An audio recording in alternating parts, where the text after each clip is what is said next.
We here at Pocketnow are covering both the Huawei P8 Lite and the Huawei TalkBand B2, as both devices try to make treads for the Chinese manufacturer in the US of A. We'll have more on how the wearable works in another video, but right now, we have our first day's worth of impressions of the cousin to Huawei's current international flagship. I'm Jules Wong with Pocketnow. Let's dive into the Huawei P8 Lite.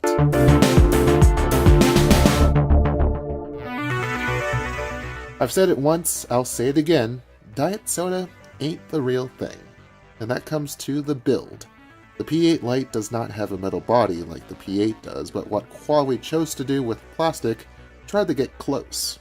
In its own right, the Lite sports very tactile plastic that imitates brushed metal all over the slab.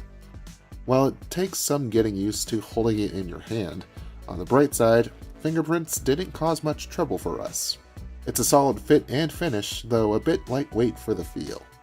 The power and volume config on the right rail works okay holding the device, but in pocket, it can be a little confusing figuring out which button is which. The device supports dual SIM cards, but there's a hybrid slot for either a microSD or a nano SIM, FYI.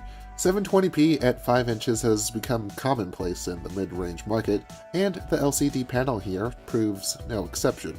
The colors are vibrant, though the blacks are a tad shallow. The visibility is okay in most situations, but pretty struggling in sunlight, and the reflectivity can put a damper on the visibility angles.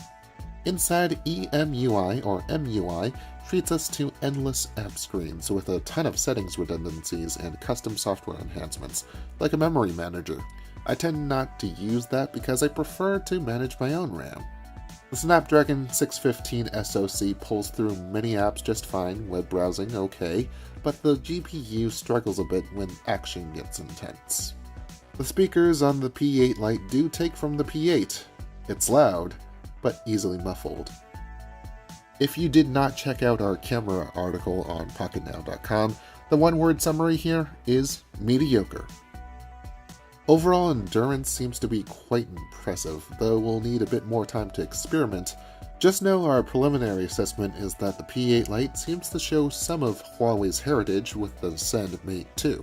How the rest of the P8 Lite meshes all of the above together, we'll have to see in our full review. In the meantime, if you have a question about the P8 Lite or TalkBand B2, drop them in the comments below. The thumbs up button is down below too, as well as that subscribe button. Till next time, I'm Jules Wong at Greenpoint0 on Twitter, and let there be light. Sorry. See you next time.